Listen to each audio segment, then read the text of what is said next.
السلام علیکم ورحمۃ اللہ وبرکاتہ۔ سامعین کیسے ہیں آپ؟ امید کرتے ہیں کہ آپ بخیر و عافیت ہوں گے۔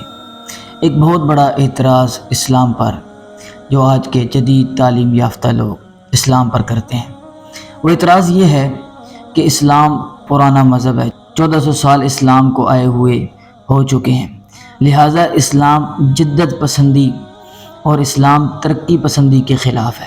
یعنی اسلام چاہتا ہے کہ آپ پرانے دور میں رہیں، پرانے طور طریقوں سے رہیں اور پرانے دور کو اپنائیں، اس لیے جو مذہبی لوگ ہیں ان کو پرانے دور کے لوگ کہا جاتا ہے۔ یعنی اسلام جدت پسندی کے خلاف ہے، یہ تصور دیا جاتا ہے اور لوگوں کے ذہنوں میں اس بات کو بٹھایا جاتا ہے، اس وجہ سے کہ وہ لوگ اسلام سے متنفر ہوں، اسلامی نظام سے متنفر ہوں اور وہ جدید نظاموں کی طرف، جمہوریت کی طرف، کمیونزم کی طرف، وہ ان نظاموں کی طرف چلے جائیں اور وہ یورپ سے متاثر ہوں۔ گویا مسلمان اور اسلام یہ جدید ترقی یافتہ چیزوں کے خلاف ہیں اور یورپ ترقی کر کے بہت اوپر نکل گیا اور اس نے آسمانوں کو چھو لیا۔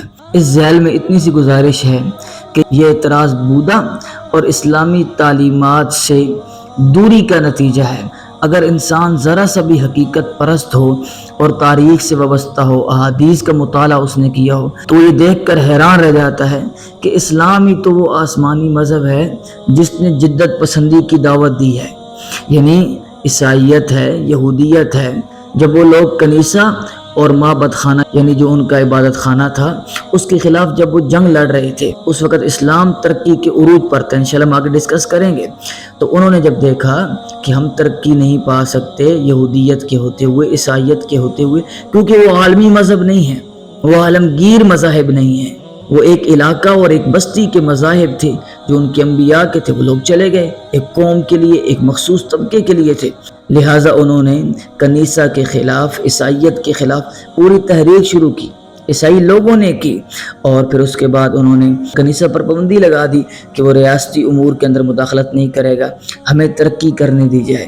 یعنی وہ لوگ اس جنگ میں تھے کیونکہ یہودیت اور عیسائیت کے اندر وہ آسمانی مذاہب ضرور ہیں لیکن وہ عالمگیر نہیں تھے، ایک قوم کے لیے تھے، لہٰذا ان کے اندر جدت اور ترقی کی تبلیغ نہیں تھی۔ اسلام چونکہ عالمگیر مذہب تھا اس لیے اسلام نے روز اول سے ترقی کو اور جدت پسندی کو سراہا ہے اور اس کو قبول کیا ہے۔ اس کی میں مثالیں احادیث سے پیش کرتا ہوں اور پھر میں مسلمان فلاسفرز اور سیاستدانوں کے کارنامے آپ کے سامنے رکھتا ہوں کہ مسلمانوں نے کیا کچھ نہیں کیا اس دنیا کے لیے۔ آپ دیکھیں کہ آج نہیں 1400 سال قبل ابھی اسلام نیا عروج کی طرف جا رہا ہے اور ظاہر ہو رہا ہے دنیا کے سامنے۔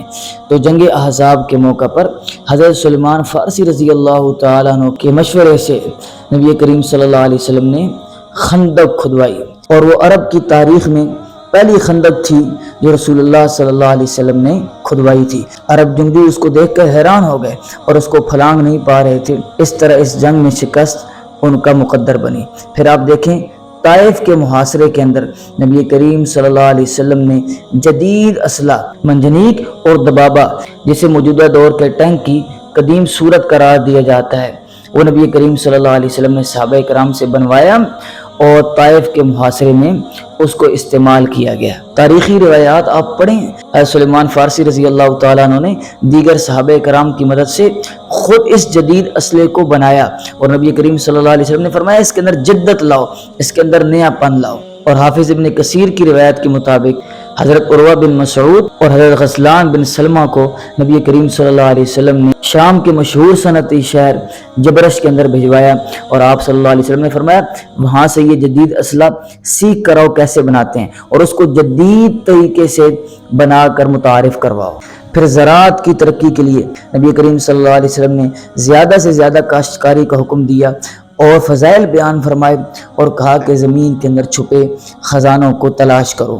پھر تاریخی انسانی میں حضرت نوح علیہ السلام کے بعد مسلمان وہ عظیم قوم ہیں جنہوں نے سب سے پہلے دنیا کے سامنے بحری جہاز کو متعارف کروایا اور ایسا بحری بیڑا بنایا گیا جس کے اندر 700 کشتیاں آتی تھیں اور جس نے رومیوں کو حیران ہونے پر مجبور کر دیا کہ ہم اس بحری بیڑے کے مقابلے میں کیسے آئیں گے۔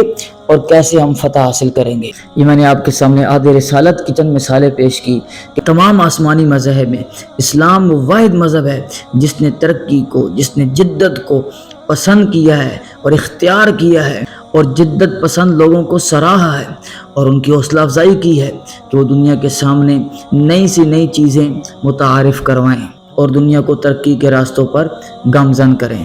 اب میں آپ کے سامنے مسلمان سائنسدانوں کے کارنامے رکھنا چاہتا ہوں اور آپ حیران ہو جائیں گے۔ آج یورپ کے جتنے سائنسدان ہیں وہ مسلمان سائنسدانوں کے مرہون منت ہیں۔ اگر مسلمان سائنسدانوں کی تحقیقیں نہ ہوتی تو یہ کچھ بھی نہ کر پاتے، لیکن ہم ان کے ایسے ورثاء اور جانشین نکلے، نالائق طبقہ نکلا کہ جنہوں نے نہ صرف اپنے آبا و اجداد کا، اپنے مسلمان سائنسدانوں کی تحقیق کو ان کی جھولی میں ڈالا، بلکہ اس کے بھی قائل ہو گئے کہ سب کچھ کرنے والے ہی وہ ہیں، ہم مسلمان تو ہمیشہ اسی طرح مغلوب اور محکوم رہے ہیں، ہم نے کوئی تحقیق نہیں کی اور ہم نے کوئی سائنسی دریافت اور ایجاد نہیں کی۔ اور میں پھر کہہ دیتا ہوں کہ مسلمان سائنسدانوں نے اس وقت ایجادات کی تھی جب متمدن دنیا میں یورپ اور اہل یورپ کا کہیں نام و نشان نہیں ملتا تھا۔ اور میں سے بعض تحقیقات ایسی ہیں جن کی جدید سائنس بھی نقل نہیں اتار سکی، اور بعض کی نقل اتار کر سارا صحرا اپنے سروں پر سجا لیا اور ہم بھی یہ گن گانے لگ گئے۔ اور یہ یورپ کی تحقیق تو ایسی با کمال ہے کہ مسلمان دیکھتے ہی رہ گئے ہیں، مسلمانوں نے آج تک کیا کچھ نہیں ہے۔ اس ذیل میں آپ مسلمانوں پر اور اسلام پر بلیم نہ کریں، ہم اپنے اوپر کریں کہ ہم نے کیا کیا ہے۔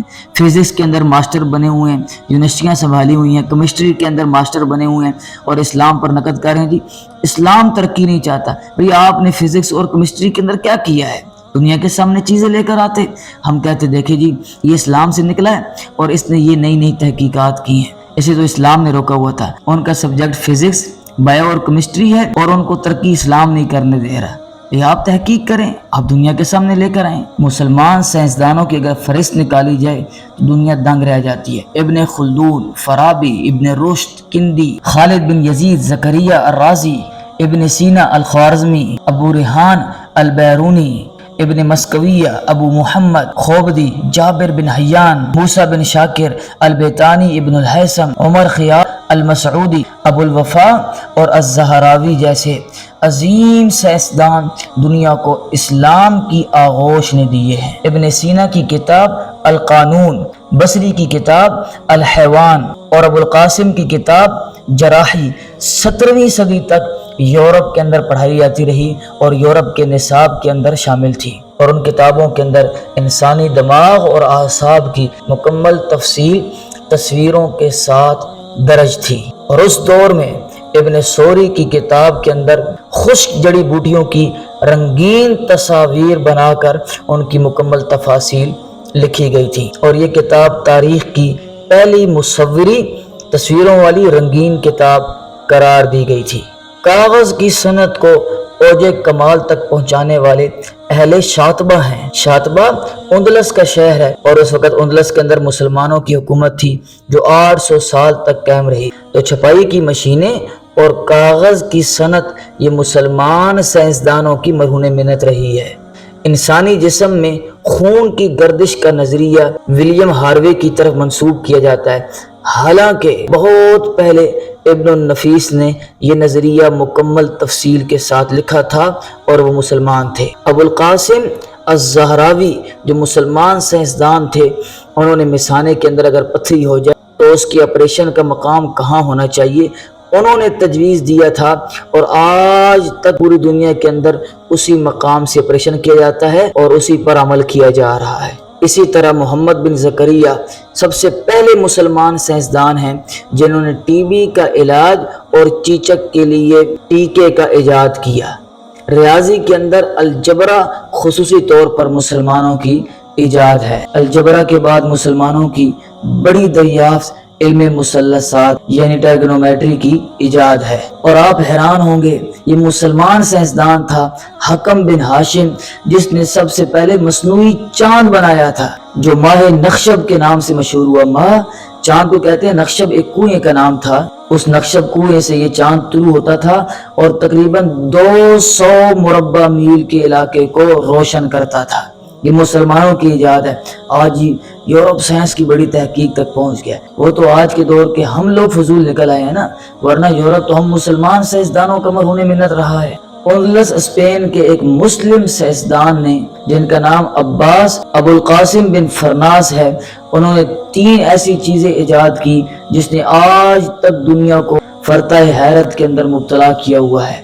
پہلی چیز اینک اس نے ایجاد کی، دوسری گھڑی کی ایجاد کرنے والا وہ مسلمان سائنسدان تھا، اور آپ سن کر حیران ہوں گے تیسرے نمبر پر اس نے ایک ایسی مشین ایجاد کی جو ہوا میں اڑ سکتی تھی۔ آج یہ ہوا میں جہاز اڑا کر، اور ہمارے بھی کہتے ہیں جی انہوں نے بڑی ترقی کر لی۔ یہ سب سے پہلے مسلمان سائنسدانوں کا کارنامہ ہے۔ ابراہیم الغزازی خلیفہ منصور جو عباسی خلیفہ تھا، اس کا پہلا سائنسدان تھا جس نے اسطرلاب تیار کیا تھا۔ ابن سینا کے استاد ابو الحسن نے دنیا میں پہلی دوربین ایجاد کی تھی، وہ مسلمان سائنسدان تھا۔ حسن الزاح جس نے سب سے پہلے راکٹ سازی کی طرف توجہ دی اور اس کے اندر تارپیڈو کا اضافہ کیا۔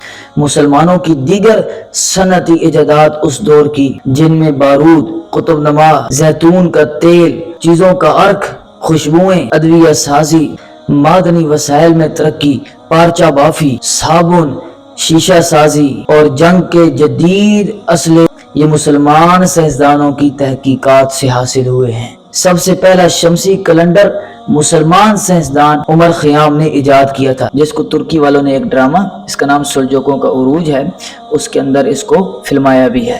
اس کے بعد سورج اور چاند کی گردش، پھر سورج گرہن، پھر علم المیقات، یہ تمام مسلمان سائنسدانوں کی ایجادات ہیں۔ ٹائم کیپنگ اور بہت سے سیاروں کے بارے میں غیر معمولی سائنسی معلومات یہ البیرونی نے فراہم کی جو مسلمان سائنسدان تھا، اور پھر ان کو تحریری شکل بھی دی جو آج یورپ کے پاس ہے، اور ہمارے ساتھی کہتے ہیں جی یورپ نے بڑی ترقی کر لی ہے۔ یہ تو سب مسلمان سائنسدانوں کے مرہون منت رہے ہیں۔ اور اس کے بعد چاند کی گردش کا مکمل حساب مسلمان سائنسدان البطانی ابن یوسف اور ازرقیل جیسے نامور سائنسدانوں نے اس نظام کو وضع کیا۔ پھر الجبرا اور جیومیٹری کے میدان میں الخوارزمی کی گراں قدر خدمات ہیں، جن کی کتاب الجبر والمقابلہ 16ویں صدی تک یورپ کے اندر پڑھائی جاتی رہی۔ پھر طبیعیات اور حرکیات کے بارے میں جو ابن سینا اور کندی، نصیر الدین توسی اور ملا صدور کی جو خدمات ہیں وہ آج تک انتہائی اہمیت کی حامل ہیں، اور ان کی کتابیں آج بھی طب کے طور پر یورپ کی یونیورسٹیوں میں پڑھائی جاتی ہیں۔ اس کے علاوہ طبیعیات، ریاضیات، فلکیات، علم المیقات، یہ تمام علوم مسلمان سائنسدانوں کی کھوج اور مسلمان سائنسدانوں کی ایجاد ہیں۔ اور بڑے افسوس کی بات ہے کہ آج مسلم نوجوان کو ان کی خدمات کا پتہ ہی نہیں ہے، اور اپنی تمام خدمات کو لا علمی کے اندر یورپ کے کھاتے میں ڈال دیتے ہیں۔ تو اس احساس کمتری سے باہر نکلیے۔ اسلام ہی وہ آسمانی مذہب ہے جو جدت پسندی اور ترقی کی حوصلہ افزائی کرتا ہے، اس کو سراہتا ہے، اور یہ کہتا ہے وَفِي أَنفُسِكُمْ أَفَلَا تُبْصِرُونَ، اپنے نفسوں کے اندر غور و فکر کرو۔ أَفَلَا يَنظُرُونَ إِلَى الْإِبِلِ كَيْفَ خُلِقَتْ، دیکھتے نہیں ہیں ہم نے اونٹ کو کیسے بنایا ہے، غور و فکر کرو، تدبر کرو۔ يَتَفَكَّرُونَ فِي خَلْقِ السَّمَاوَاتِ وَالْأَرْضِ، آسمان و زمین کی پیدائش کے اندر، سورج چاند کی تسخیر کے اندر اور سورج چاند کی گردش کے اندر تفکر کرو، غور کرو، اور اللہ تعالیٰ کی نشانیاں نکال کر لوگوں کے سامنے واضح کرو۔ تو اسلام ہرگز بھی پرانا مذہب اور ترقی کے خلاف نہیں ہے، یہ ہم ہیں جو سستی اور کہلی کا شکار ہیں، اور اس کا سارا بلیم ہم اسلام اور مسلمانوں پر ڈال دیتے ہیں۔ جی اسلام نہیں چاہتا کہ ہم ترقی کریں۔ اللہ تعالیٰ ہم سب کو صحیح طرح اس بات کو سمجھنے کی توفیق عطا فرمائے۔ السلام علیکم ورحمۃ اللہ وبرکاتہ۔